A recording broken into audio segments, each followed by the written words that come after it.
गेल्या अनेक वर्षांपासूनची एक परंपरा ही ठाण्यामध्ये आहे, ती म्हणजे आनंद आश्रमात येऊन अनेक राजकीय नेते किंवा वेगवेगळे पक्ष असतील आणि स्वतः शिवसेनेचे सर्व नेते एकत्रित येऊन इथे होळी साजरी करतात। इतर पक्षांसारखं इथे नाही आहे। ठाण्यातले सगळे नेते एकाच दिवशी एकाच मंचावर आपल्याला दिसतील, ते म्हणजे होळीच्या दिवशी, रंगपंचमीच्या दिवशी, आणि सगळ्यांचं नेतृत्व हे नेहमीप्रमाणे एकनाथजी शिंदे करतात। सर, ठाण्याची ही वेगळी परंपरा, राजकीय रंग एकत्र साजरी करण्याची परंपरा, काय वाटतं आनंद दिघेंनी सुरू केलेली परंपरा अजून तुम्ही सुरू ठेवलेली आहे? धर्मवीर आनंद दिघे साहेबांनी हे धुलिवंदन, होळी उत्सव अशा प्रकारे एकत्र येऊन साजरा करण्याची परंपरा सुरू केली। धुलिवंदनच नाही, गणेशोत्सव, नवरात्रोत्सव, गोविंदा, सर्व परंपरा जे आपले जेवढे सण उत्सव आहेत हे सर्व एकत्र येऊन साजरा झाला पाहिजे। आपली संस्कृती परंपरा पुढे गेली पाहिजे, जोपासली पाहिजे, वाढली पाहिजे, ही भावना त्यांच्या मनामध्ये होती। आणि म्हणून त्यांनी जे केलेले कार्यक्रम, त्यांनी जे परंपरा सुरू केलेल्या ज्या आहेत त्या आम्ही पुढे नेण्याचं काम करतो आहे। त्यामुळे आज पाहत आहे की एक धुलिवंदनाचा जो कार्यक्रम, होळी, रंगपंचमी, धुळवड, हे सर्वांना एकत्र येण्याची एक संधी असते। आणि यामध्ये सर्वच लोक, म्हणजे असा कुठलाही पक्षीय हा उत्सव नाही आहे, त्यामुळे या उत्सवामध्ये सर्व सहभागी होतात। एक आनंदाची, रंगाची उधळण होते, बरसात होते, आणि ही परंपरा दिघे साहेबांनी सुरू केलेली आम्ही पुढं चालू ठेवलेली आहे, पुढे नेतो आहे। सर, आम्हाला आठवतंय 2000 बाळासाहेबांचे हिंदुत्वाचे विचार, दिघे साहेबांनी ती परंपरा कायम राखण्याचं काम केलं, तीच आम्ही पुढे नेतो आहे। ज्यावेळी तुम्ही मुख्यमंत्री झाला त्यानंतर हळूहळू एक एक सणांवरची बंदी उठवत गेली होती सर। कोरोनाच्या काळानंतरचा तो काळ होता आणि तुम्ही एक सणांवरची बंदी उठवली होती, आणि रंगपंचमी देखील त्यावेळेस देखील खूप मोठ्या प्रमाणात साजरी केली होती। आज काय वाटतं, ते जी बंदी उठवली त्याच्यानंतरची ही निवडणूक विधानसभेची, म्हणून भरघोस मतांनी आपल्याला विजयी करण्यात आलं, हे रंगांचं हे जे बाळकडून मिळालेलं आनंद दिघे यांच्याकडून, ते पुढे आपण नेत आहे? मी यावर आज काय राजकीय भाष्य नाही करणार, परंतु महायुतीचे सरकार येण्यापूर्वी, मी मुख्यमंत्री होण्यापूर्वी प्रकल्पांवर तर बंदी होतीच, परंतु सण उत्सव, मंदिरं, सगळ्यावर बंदी होती। ती आम्ही सरकार आल्यानंतर सगळ्या बंद्या उठवल्या।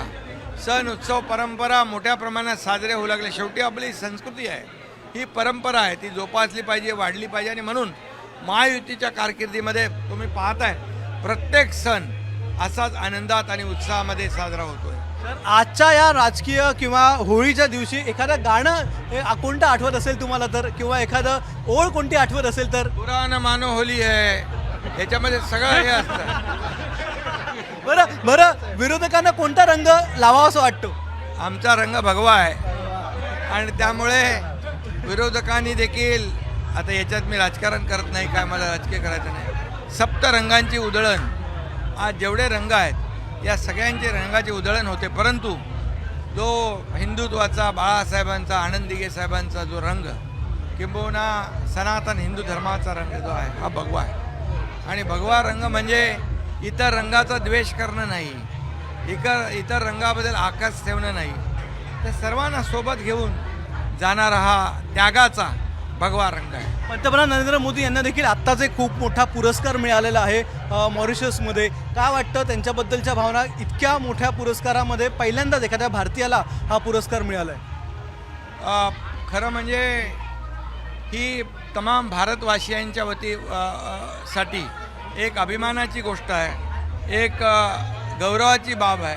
आणि खऱ्या अर्थाने त्यांना जो पुरस्कार मिळाला आहे, grand commander of the order of the star आणि की ऑफ इंडियन ओशन, म्हणजे हा जसा आपला भारतरत्न आहे तसा मॉरिशसचा सर्वोच्च पुरस्कार आहे, आणि या पुरस्काराने त्यांना गौरवलेलं आहे।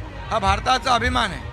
आणि एकच पुरस्कार नाही, आदरणीय प्रधानमंत्री महोदयांना असे 21 पुरस्कार मिळालेत, जे जगभरातल्या अनेक देशांनी दिलेले आहेत। त्यामुळे जे आपण म्हणतो भारत देश आता ग्लोबल लीडर म्हणून आपण जे मोदीजींकडे पाहतो, खऱ्या अर्थाने आर्थिक महासत्ता आपण बनण्याकडे जातो आहे, हे याचं पाऊल आहे। आणि हे खरं म्हणजे याचे आपल्याला एक चांगल्या सायन्स आहेत आणि खऱ्या अर्थाने एक चांगली सुरुवात आहे.